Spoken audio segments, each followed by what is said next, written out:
لە ئەوروپا کاتێک کە لە وڵاتی دانیمارک دەست بەسەر کرام لە نێوانی سوید و دانیمارکە هێنامیانەوە بۆ وڵاتی دانیمارک لەوێ خستیانمە زیندانێکەوە. ئەم زیندانە 150 کەسی تیا بوو لە 6 قاعە پێگات بوو، هەر قاعەیەکی زیاد لە 10 ژووری تیا بوو. ژوورەکان دابەش کراو بەسەر زیندانیەکانە لەبەرەوەی کە من زمانم کوردی بوو کە خستیانمە قاعی کوردەکانەوە چوومە و ژوورەی کە 4-5 گەنجی کوردی تیا بوو لە هەموو ناوچەکانی کوردستانی خۆمان خەڵکی تیا بوو کە بینیانم یەکەم جار نەیانزانی کە مامۆستایەکم یان لە ڕووی دینەوە پابەندم. ئیتر تەقی دۆمینە و تاوڵە و بە شۆرتەوە دانیشتە بوون، تەلەڤیزۆنەکە لە ژوورەکەی خراپبووە سەر گۆرانی ناشەرعی و یعنی هەر بەچوونە ژوورەوەم بۆ زیندانەکە دڵم گیرا. زۆر چەندێک بێتاقەت بووم کە دەست بەسەریان کردم بە زوڵم، ئەوەندە بێتاقەتتر بووم لەوەی کەوا کەسێکی تیانیە کە هاوفکری خۆم بێ. بۆیە بەڕاستی ئێمە هەمومان پێویستمان بە یەکتریە. لەویا کە دانیشتم یەکسەر قەولی برایەکی خۆشەویستم بیرکەوتەوە، خوای گەورە لێی خۆش بێ و پلەی عالیکە لە ژیان نەماوە. لە وڵاتی یۆنان لە ساڵی 2003 ئەم برایە 13 کەسی لە ژوورێکیاوە جێ کردبوویەوە، ئەوەی کە بچوایەتە لایەوە وایە نوێشکەر بووایە، نوێژ و عیبادەتی نەکردایە، جێگەی ناکردو لای خۆی، شوقەکەمان شوقەیەکی شکاو بوو. دوای کە گەشتینە وڵاتی بەریتانیا ئەم برایە تەلەفۆنی بۆ کردم وتی ئەرێ فڵان کەس و فیسار کەس چیان بەسەرەوەتم وەڵای هاتوونە تێرێکیان وازی لە نوێژێنەوە، یەکیان خەریکی مەشروب خواردنە، یەکیان خەریکی ئافرەتەوە، ئەم فعلە خراپانەی کە تووشی گەنجەکانە بێ. یەک قسەی کرد زۆر تەئسیری لێ کردم ئەم برایە، ئەمەش بۆ هۆکاروی کە لەو زیندانەیە دیسان ئەم قەولەم یادکەوێتەوە جارێکی تر. وتی باشە ئێمە ئەم دینەی کە خوای گەورە پێبەخشین و بە عیزەتی کردوین بەهۆیەوە، شەرمەکەین لە گەیاندنی ئەم دینە، شەرمەکەین لەوەی کە خۆمان بناسەین بە خەڵکی کێمە مسلمانین، پابەندی دینی خوای پەروەردگارین، هەتا کابرا لانی کە مەگەر شەرم لە خواش نەکە بەهۆیەوەی کەوا تۆ پابەندی بە دینەکەتەوە شەرم لە تۆ بکا نەتوانێت هەندێک کردەوەی خراپ لە بەرچاوتە ئەنجام بدە. بەهەرحاڵ ئەم قسەی وای لێ کردم کە دەستکەم بە بانگەواز لە بەریتانیا بەهۆی قسەی ئەم پیاوە بەڕێز ساڵی 2004 حجرەم خوێندبوو لە خزمەتی کۆمەڵی مامۆستای بەڕێزدا لە پەیمانگای شەرعی ئەم خوێند، بەڵام هێشتا وەکوو بە عەمەلی ئیشم لەسەر نەکردبوو. لەوێ زانیم کە مسلمانان نامۆن غەریبن، کەسیان نییە قسەیان بۆ بکە، بە ناچاری دەستم کرد بە بانگەواز والحەمدە لە بەرامبەریشا بەرووبوومی هەبوو.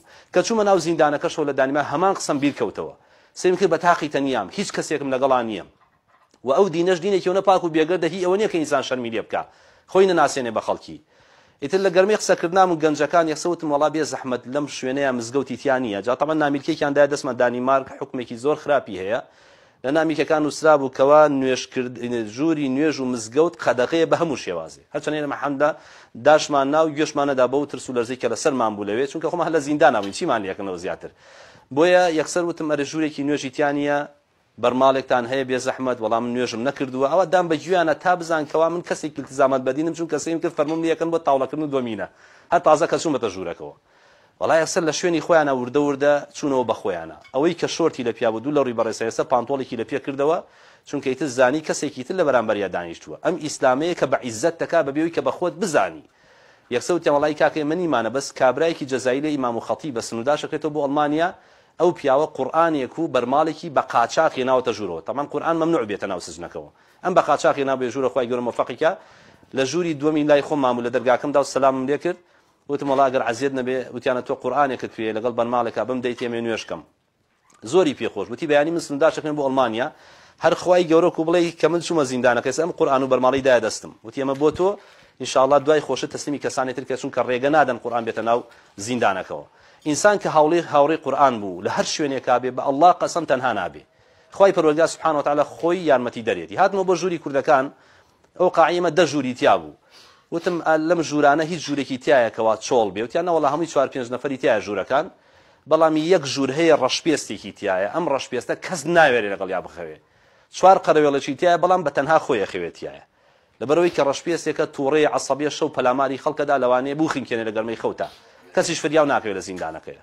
وڵای من ئەو ژوورەمەوێ کورۆتیان بابە لە خۆت زیادی ماوەسا بە قسەی ئێمەکە مەچۆرەوێ، ئەگەر مەبەستی ئێمەیە کە لێرە ئەم تاوڵۆشتاناکەین بەخوای تر بێتاقەتین و ناڕەحەتین، من سەرەتایە جاری شتێکم پێنەوتن بە کورتەیەکەن دەلایانی قیامەتی بیخستنەوتن بابێکیان ئێوە ئێستا لە دەرەوە نین تا بتوان زینا بکەن، لە دەرەوە نین تا بتوان مەشروب بخۆن، لە دەرەوە نین تا بتوان فاحیشە و خراپەکاری کەن، خوای پەروەردگار ئێوەی هێناوەتە ئێرە، ئیتر کەی بەتەمان بەندایەتی بەخوای پەروەردگار کەن. لە زیندانن کە هەموو شتێکتان لێ قەتعە، بەخوا من ناتوانم ژوورە تەحمل کەم لەگەڵ ئێوە تەقەی دۆمینتان و تەلەڤیزۆن سەرشتی خراپێ و لەگەڵتانە دانیشم. هەستان چوومە ژووری ڕەشپێستەکە، تەلەڤیزۆنی خستووە سەر گۆرانی ئەویش بە هەمان سیفەت، لەگەڵ چوومە ژوورەوە سڵاوێکم کرد بە زمانی ئینگلیزی، جوابی نەدامەوە، سەی تەلەڤیزۆنەکەی کرد و هەر سەی منی نەکرد. منیش الحەمدولایە ئێستا جلەکانم لەناو تاکێکی کانتۆرەکەی خۆمە هەڵواسی و بەرماڵەکەم داخست و دەستم کرد بە نوێژکردن. وەڵڵاهی براکانم لە گەرمەی نوێژە ئەم پیاوە ئاوڕێکی بۆ دواوە داوە کە بینی نوێژەکەم کە کابرا نەسڵانیش بوو. نەسڵانیەکانی ئەفریقا زۆر توندن بەرامبەر مسلمانان، بەتایبەتی ئەفریقیا کاتی خۆی بەرامبەر مسلمانانی ئەریتریا قەت و عامێکی زۆریان کردوون، حتا لەسەر ئەوەی کە چۆن نوێژ ئەکەن لەسەر ئەژنۆیان دۆزیونیانەوە. برایەکی ئەریتری لە زیندانی یۆنانە پێوتوتی ئێمە بە ئەژنۆکانمانە ئەفریقیەکانیان دۆزینەوە کە ئەیان کوشتین لەسەرەوەی کە مسلمانیان نا. ئەوەنە یعنی توندڕەویان زیادە نەسڵانەکانیەوێ. ئەم پیاوە ڕەشپێستە ڕێک ئەوە تەلەڤیزۆنەکەی لە شوێنی خۆیان کەس کرد، خوا بە خۆی ئاگادارە. نوێژی خۆم تەواو کرد، دوای نوێژەکە احتیادی تەلەڤیزۆنەکەی کوژاندەوە. ئەمجا بە خێراتنی کردم بە هێواشی. منیش خواردنی ناو سزنەکەم ناخوارد چونکە لە گۆشتەکەی گومانم هەبوو نەمەزانی کێ سەریە بڕێ و چۆنە شێوازەکەم. جا بۆنێکی پیسە و دەرمانیشیان تێ کرد بۆ زیندانیەکان لە هەندێک ڕۆکە زەربە لە زیندانیەکە بدا نەم ئەخوارد، هەتا نامات ماسی قوتوو لەگەڵ تەماتە و خەیارە ئەم خوارد و ئیشمەکە لە ناو زیندانەکەیە. خواردنەکانی خۆم کە وەرمەگرت ئەم هێنا بۆ ئەم ڕەشپێستە، وەڵڵاهی وای لێ هاو بەرماڵی بۆ داخستم. ئەمەش عیزەتی و ئیسلامەیە، ئازایەتی منیتیانی. هەرچی ئەو قاعە کە لەگەڵ مابوو حەپەسابوون بە دیار ئەم ڕەشپێستەوە، چونکە من بە تەنها لەگەڵ یابووم وەکو هایلا بەژیام، چونکە وایەتێکی 4-5 نەفەر لە ژووری شابوون. ئەم پیاوە هەر کاتێک چوومە حتا ئەو ڕۆژەشی لە زیندانەکە بەربوو ئەو پەری ڕێزی لێگرتوم. کەواتە گەر هاتوو ئێمە براکانی من وەڵڵاهی دەست لەو ئیسلامە بەردەین، خوا عیزەتمان ناهێڵێ.